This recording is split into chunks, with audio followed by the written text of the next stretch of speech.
তো বন্ধু বান্ধৱীসকল পুনৰ কনষ্টেবলৰ 5000তকৈ অধিক নতুন পদ মুকলি হৈছে আৰু অসমৰ ল'ৰা ছোৱালী সকলোৱে এপ্লাই কৰিব পাৰিব অসমৰ বিভিন্ন জিলাত ইয়াৰ পৰীক্ষা হ'ব তো ক'ৰ পৰা নটিফিকেশ্যনখন আহিছে কেনেকৈ আবেদন কৰিব লাগিব গোটেইখিনি ভিডিঅ'টোত কম সময়তে আলোচনা কৰিম আহক ভিডিঅ'টো আৰম্ভ কৰিছোঁ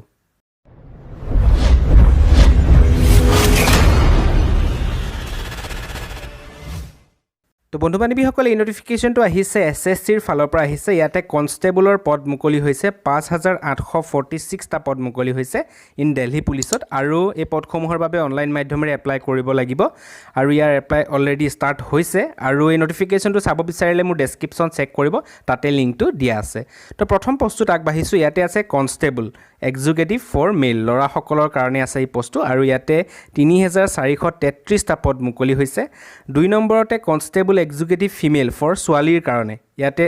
1944টা পদ মুকলি হৈছে ছোৱালীসকলৰ কাৰণে আৰু 3 নম্বৰতে এক্স সাৰ্ভিসমেনৰ কাৰণে পদ মুকলি হৈছে 266টা 4 নম্বৰতে পদ মুকলি হৈছে এক্স সাৰ্ভিসমেন কমাণ্ডৰ কাৰণে 243টা পদ ঠিক আছে আৰু ইয়াতে ল'ৰা ছোৱালী সকলোৱে এপ্লাই কৰিব পাৰিব যেহেতু ল'ৰাৰ কাৰণেও কনষ্টেবলৰ পদ আছে আৰু ছোৱালীৰ কাৰণেও পদ আছে তো এতিয়া আহিছোঁ বয়সৰ সময়সীমা চাওক ইয়াতে বয়সৰ সময়সীমা 18 বছৰৰ পৰা 25 বছৰৰ ভিতৰত হ'ব লাগিব অৱশ্যে এটা ৰিলেক্সেশ্যন পাব এজ পাৰ গভৰ্ণমেণ্ট নৰ্মছ অনুসৰি SC ST 5 বছৰ OBC MOBC 3 বছৰ ইয়াতে ৰেহাই পাব ঠিক আছে আৰু ইয়াতে স্যালাৰি যদি চাওঁ ইয়াতে 21700 টকাৰ পৰা 69100 পাৰ মান্থ স্যালাৰি ইয়াতে প্ৰদান কৰা হ'ব ঠিক আছে এতিয়া আহিছোঁ এডুকেশ্যনেল কোৱালিফিকেশ্যন চাওক এডুকেশ্যনেল কোৱালিফিকেশ্যন ইয়াতে 10+2 অৰ্থাৎ হায়াৰ ছেকেণ্ডাৰী পাছ বিচাৰিছে হায়াৰ ছেকেণ্ডাৰী পাছ হ'লে এপ্লাই কৰিব পাৰিব ইয়াতে আৰু এপ্লিকেশ্যন ফিজ ইয়াতে এপ্লাই কৰোঁতে 100 টকা পে' কৰিব লাগিব ঠিক আছে আৰু যদি ওমেন কেণ্ডিডেট আৰু SC ST কেণ্ডিডেট বা এক্স সাৰ্ভিসমেন কেণ্ডিডেটে কোনো ধৰণৰ এপ্লিকেশ্যন ফিজ ইয়াতে পে' কৰিব নালাগে ঠিক আছে আৰু এক্সামিনেশ্যন চেণ্টাৰ যদি আমাৰ অসমত চাওঁ তেনেহ'লে গুৱাহাটী দিছপুৰত আছে লগতে যোৰহাটত এক্সামিনেশ্যন চেণ্টাৰ আছে আৰু ডিব্ৰুগড়ত চেণ্টাৰ আছে ঠিক আছে এই তিনিটা জেগাত অসমত আছে চেণ্টাৰ তাৰ পাছত ইয়াতে হাউ টু এপ্লাই চাওক কেনেকৈ আবেদন কৰিব আবেদন কৰিবলৈ অনলাইন মাধ্যমেৰে আবেদন কৰিব লাগিব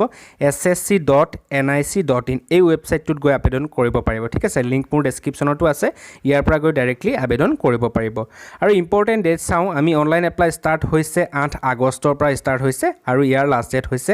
7 ছেপ্টেম্বৰ 2020 ঠিক আছে আজিৰে পৰা ষ্টাৰ্ট হৈছে অনলাইন আবেদন আৰু ইয়াৰ লাষ্ট ডেট 7 ছেপ্টেম্বৰ মনত ৰাখিব তাৰ আগতে এপ্লাই কৰি ল'ব আৰু আপোনালোকে অনলাইন পে'মেণ্ট কৰিব পাৰিব লাষ্ট 9 ছেপ্টেম্বৰ 2020 ঠিক আছে তাৰ আগতে কৰিব তাৰ পাছত ইয়াতে এক্সাম অনুষ্ঠিত হ'ব 27 নৱেম্বৰ টু 14 ডিচেম্বৰৰ ভিতৰত এক্সাম অনুষ্ঠিত হ'ব আৰু যদি এডভাৰটাইজমেণ্টখন চাব বিচাৰে ক্লিক হেয়াৰত ক্লিক কৰি এডভাৰটাইজমেণ্টখন চাব পাৰে আৰু অনলাইন এপ্লাই কৰাৰ লিংকটো মই ইয়াতে দি দিছোঁ ক্লিক হেয়াৰত ক্লিক কৰি ডাইৰেক্টলি ইয়াৰ পৰা অনলাইন এপ্লাই কৰিব পাৰিব তো বন্ধু বান্ধৱীসকল এইখিনি আছিল আপোনালোকক জনাবলগীয়া তো আশা কৰিছোঁ ভিডিঅ'টো ভাল পাইছে যদি ভিডিঅ'টো ভাল পাইছে প্লিজ লাইক কৰিব যিমান পাৰে ভিডিঅ'টো শ্বেয়াৰ কৰিব আৰু যদি চেনেলটো এতিয়াও ছাবস্ক্ৰাইব কৰা নাই প্লিজ ছাবস্ক্ৰাইব কৰক লগতে বেল আইকনটো প্ৰেছ কৰিবলৈ একেবাৰে নাপাহৰিব পুনৰ এবাৰ লগ পাম এটা নতুন ভিডিঅ'ত আজিলৈ ইমানেই ধন্যবাদ